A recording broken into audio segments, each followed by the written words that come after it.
ଓମ୍ ସାଇରାମ। ଆଜିର ସାଇ ସନ୍ଦେଶରେ ବାବା କହୁଛନ୍ତି, ମୋର ପ୍ରିୟ ସନ୍ତାନ, ତୁମେ ସବୁବେଳେ ଗୋଟେ କଥା ମନରେ ରଖିଛ, ବାବା ମୁଁ ବହୁତ ପୂଜାପାଠ କରୁଛି, ସବୁବେଳେ ଧର୍ମ କାମ କରୁଛି, ହେଲେ ମୋ ଜୀବନରୁ ଦୁଃଖ ଟିକେ ବି ହେଲେ ଦୂର ହଉନି ବାବା। ସବୁବେଳେ ଯେମିତି ଦୁଃଖ ମୋ ଚାରି ପାଖରେ ମୋତେ ଘେରି କରି ରହିଛନ୍ତି, ଜମାରୁ ମୋ ପଛ ଛାଡ଼ୁନାହାନ୍ତି। ସନ୍ତାନ, ତୁମେ ଗୋଟେ କଥା ଜାଣିଛ, ଏଇ ଯେଉଁ ଦୁଃଖ ତୁମର ଆସୁଛି, ତୁମେ ମୋ ଉପରେ ଅଭିମାନ କରୁଛ। ତୁମେ କ'ଣ ଏକଥା କେବେ ଜାଣିଛ ସନ୍ତାନ? ତୁମକୁ ବହୁତ କିଛି ମିଳିବାକୁ ଯାଉଛି, ଆଉ ମୁଁ ପରୀକ୍ଷା ନେଉଛି। ମୁଁ ଦେଖୁଛି ମୋ ସନ୍ତାନମାନେ ଯେତେବେଳେ କଷ୍ଟ ସମୟ ଆସୁଛି, ସେମାନେ ଭଲ ରାସ୍ତାରେ ରହୁଛନ୍ତି କି ଖରାପ ରାସ୍ତାରେ ଚାଲି ଯାଉଛନ୍ତି। ମୁଁ ସେଇଟା ପରୀକ୍ଷା କରୁଛି। ମୁଁ ଦେଖୁଛି ମୋ ସନ୍ତାନମାନଙ୍କର ମୋ ଉପରେ କେତେ ବିଶ୍ୱାସ ଆଉ କେତେ ଭରସା। ସନ୍ତାନ, ଯିଏ ପ୍ରକୃତରେ ମୋତେ ଭଲ ପାଏ, ଯିଏ ପ୍ରକୃତରେ ଗୋଟେ ଭଲ ମଣିଷ, ତା ଜୀବନରେ ଯେତେ ବଡ଼ ଝଡ଼ ସୃଷ୍ଟି ହେଉ, ସିଏ କେବେ ବି ଖରାପ ରାସ୍ତାରେ ଯିବନି ସନ୍ତାନ। କିନ୍ତୁ ତୁମ ବାବାକୁ ତ ପରୀକ୍ଷା ନେବାକୁ ହିଁ ପଡ଼ିବ।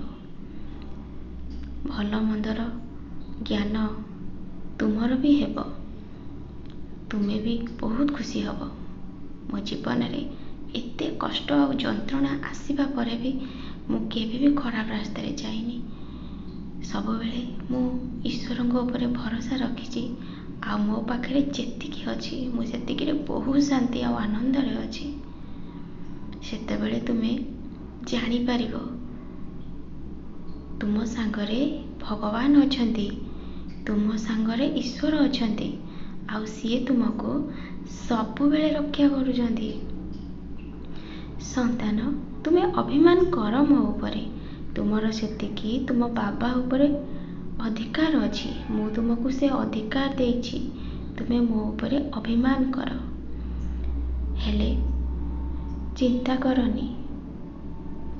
ତୁମେ ଯେତେବେଳେ ମୋ ଆଶ୍ରୟରେ ଅଛ, ତମ ଜୀବନରେ ମୁଁ ସବୁବେଳେ ଅନ୍ଧକାର ଆଣିବିନି ସନ୍ତାନ।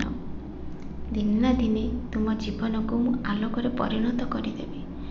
ତୁମେ କିନ୍ତୁ ସବୁବେଳେ ଚିନ୍ତା କରୁଛ, ବାବା ବହୁତ କଷ୍ଟ ହେଉଛି, ଏ କଷ୍ଟ ଆଉ ସହି ହେଉନି, କେତେ ଆଉ ସହିବି, କେବେ ଆଉ ଜୀବନରେ ସୁଖ ଆସିବ?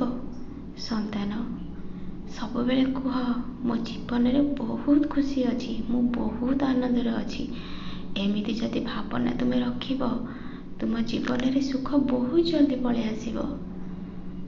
ଆଉ ତୁମେ ତୁମର ଛୋଟ ଛୁଆମାନଙ୍କ କଥା ଭାବିକି ବହୁତ କଷ୍ଟରେ ଅଛ ସନ୍ତାନ। ତାଙ୍କୁ ମନ୍ତ୍ର ପାଠ କରିବାକୁ ଦିଅ, ସେମାନେ ଅବୁଝା ହେବେ, ବୁଝେଇକି ତାଙ୍କୁ କିଛି ଈଶ୍ୱରଙ୍କ କଥା ଶିଖିବାକୁ ଦିଅ। ସେ ଯେତେବେଳେ ବଡ଼ ହେବେ, ସଂସ୍କାରୀ ହେଇକି ବଡ଼ ହେବେ, ଆଉ ତାଙ୍କୁ ବହୁତ ସମ୍ମାନ ମିଳିବ, ଆଉ ସିଏ କେବେ ବି ଖରାପ ରାସ୍ତାରେ ଯିବେନି। ଈଶ୍ୱରଙ୍କ ଆଶୀର୍ବାଦ ସବୁବେଳେ ତାଙ୍କ ଉପରେ ରହିବ। ଚେଷ୍ଟା କର ସନ୍ତାନ, ତୁମେ ଚାହିଁଲେ ସବୁ କିଛି କରିପାରିବ। ଆଉ ତୁମେ ଯେତେବେଳେ ମନ୍ଦିରକୁ ଯାଉଛ, ତୁମ ଛୁଆକୁ ସବୁବେଳେ ନେଇକି ଯାଅ, ଭଗବାନଙ୍କର ଆଶୀର୍ବାଦ ସବୁବେଳେ ରହିବ, ଆଉ ସେ ଛୁଆ ବହୁତ ଭଲ ମଣିଷ ହେବ। ତୁମ ଛୁଆ ପାଇଁ ତୁମେ ଚିନ୍ତା କରନି।